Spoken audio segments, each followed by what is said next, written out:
Realme is gearing up with GT7 Pro. This is the most beautiful design phone.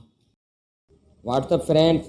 Welcome back to my channel and subscribe my channel for more latest videos. Thanks. The phone will be powered by the Snapdragon 8 Gen 4. This is the most powerful chipset.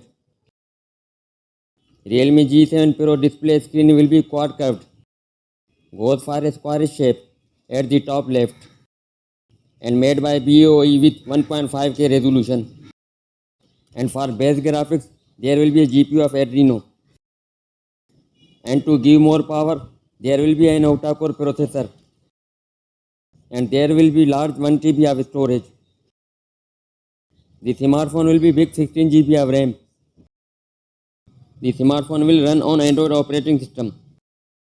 If talk about the camera, then one of the cameras on the back will be a 3x optical zoom periscope telephoto. It will be 6000 mAh battery with support for 100 watt fast charging. That's all for now and thanks for watching.